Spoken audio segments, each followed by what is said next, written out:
পুলিশে কি কারণে আমার পরশুদিনও কইলো আপনার ছেলেরে নিতে চাইলে রানার নামটা দিয়েন না। আমি নিজে প্রমাণ, এবার রানার আমি নিজে ফোন দিয়েছি, পুলিশের ফোন দিয়ে পুলিশের লাগে প্রতিদিন কথা হয় রানার লগে। একটি অপহরণ, একটি নিখোঁজ রাত, আর মাত্র 24 ঘন্টার মধ্যে মিলল লাশ। এটা কি পরিকল্পিত হত্যা নাকি ক্ষমতার অপব্যবহারের নির্মম উদাহরণ?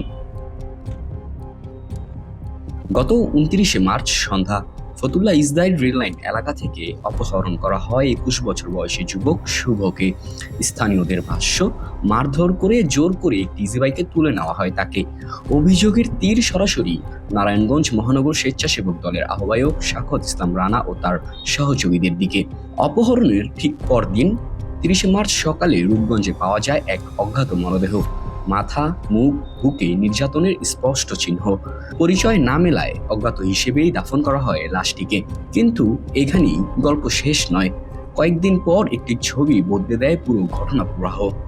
রোববার সকালে সেই অজ্ঞাত লাশের ছবি শনাক্ত করেন শুভর পরিবার। হ্যাঁ, ওটাই ছিল নিখোঁজ শুভ। ঘটনার 15-20 দিন আগে চাষারা রেল লাইনে মাদক ব্যবসার দ্বন্দ্ব নিয়ে তর্কাতর্কির এক পর্যায়ে রানাকে চাপাতি নিয়ে ধাওয়া দেয় শুভ। ভিডিওতে দেখা যায় চাপাতি হাতে ধাওয়া খেয়ে দৌড়ে পালিয়ে যান রানা। নিহত শুভর বাবার অভিযোগ, অপহরণের রাতেই থানায় গিয়েছিলেন তিনি। কারা তার ছেলেকে অপহরণ করেছিল তাও বলেছিলেন, তবে পুলিশের পক্ষ থেকে তাৎক্ষণিক কোনো ব্যবস্থা নেওয়া হয়নি। প্রথমে অপহরণ মামলা, এখন সেটি রূপ নিয়েছে হত্যা মামলায়। প্রধান আসামি শাখত ইসলাম রানা এখনো রয়েছেন প্রকাশ্যে, তবে পুলিশ বলছে ভিন্ন কথা, রানাকে খুঁজে পাওয়া যাচ্ছে না। একটি প্রশ্ন এখনো ঘুরছে, যদি প্রথম রাতেই ব্যবস্থা নেওয়া হতো তাহলে কি আজ বেঁচে থাকতো শুভ? 24-এর আন্দোলনে নারায়ণগঞ্জ থেকে ওসমানদের বিতাড়িত করা জেনারেশন কোনোভাবেই এই জেলায় আবারও গডফাদার তন্ত্র প্রতিষ্ঠা করতে চায় না।